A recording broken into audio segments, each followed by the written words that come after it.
समलैंगिक विवाह पर सुप्रीम कोर्ट के फैसले से LGBTQIA+ समुदाय निराश नहीं है। कुछ LGBTQ+ समुदाय के अधिकारों के लिए काम करने वाले कार्यकर्ताओं ने इसकी तारीफ की है और कहा है कि शीर्ष अदालत ने लैंगिक कामुकता जैसी शब्दावली का उपयोग करके रूढ़िवादी सोच को तोड़ दिया है। Supreme Court of India Constitution Bench has broke down the stereotypical thinking notion of this existing patriarchal system. This shows India is in the process of development. Knowing that the whole universe was looking at the Supreme Court of India's Constitution Bench verdict, I heartily welcome this verdict from the movement of sexual minorities, from the movement of gender minorities, from the movement of intersex communities. We welcome the judgment of the Supreme Court. Of course, it's a long judgment. We recognize the fact that there are 4 judgments. We'll read it in greater detail and see how we take this battle forward. But the point I think on which again all the judges are united is the idea that we can't recognize rights under the Special Marriage Act, which we don't say as a negative, which is it puts the ball back in our court as a movement, saying we have to fight this as a movement, and we puts the ball back in the court of parliament and saying that we have to fight this in a political sense. A political battle has to be waged on this point. पीठ की अध्यक्षता करने वाले CJI DY Chandrachud ने फैसले में कहा कि अदालत कानून नहीं बदल सकती, बल्कि केवल उसकी व्याख्या कर सकती है। विशेष विवाह अधिनियम में बदलाव करना संसद का काम है। पीठ ने यह भी कहा कि जीवन साथी चुनने की क्षमता संविधान के अनुच्छेद 21 के तहत जीवन और स्वतंत्रता के अधिकार की जड़ों तक जाती है।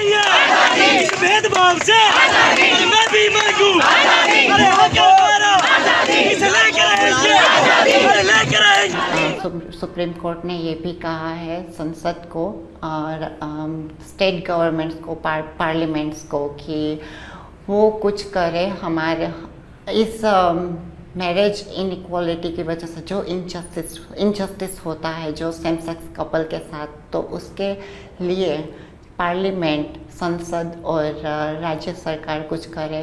ये भी उन लोगों ने आदेश दिया है, सुप्रीम कोर्ट ने आदेश दिया है, तो ये बात बहुत अच्छी है।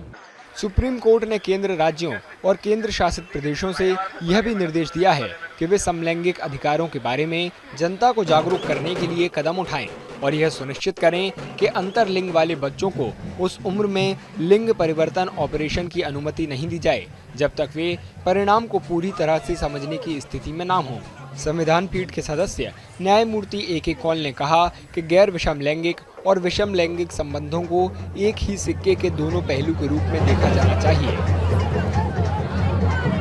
एक कपल है, जब वो मैरिज रजिस्टर नहीं करवा सकता तो उसके आधार पर उसको कई सारे इनजस्टिस होते हैं, जैसे कि मेडिकल फील्ड में जाए तो वो right to take a decision for their partner वो नहीं ले सकते। ये सारी बातें संसद को और राज्य सरकार को ध्यान में रखनी चाहिए और इसके आधार पे उसको राज्य सरकार को और कानून बनाने चाहिए। They have not recognized, yes, I agree with the fact, but they've also given us certain rights, and I would try to focus on the positive side of that. They've told us that my partner can also, claim the body after I'm gone. I can also go to the police. There are also awareness rights, there are also safety rights, there are also healthcare opportunities for me. So I'm trying to focus on the positive side. Yes, the decision was very diplomatic to keep both the parties happy, happy and keep a balance in the society. I think we don't have timelines. We've heard beautiful things being said by the judges, but we don't have any concrete timeline by which what they've said of our right to life, to dignity, fundamentally to ourselves, they have not delivered clearly as to when will these things be implemented, by when should the government deliver this. 5 न्यायाधीशों की संविधान पीठ ने LGBTQIA+ जोड़ों को गोद लेने का अधिकार देने से भी इनकार कर दिया है।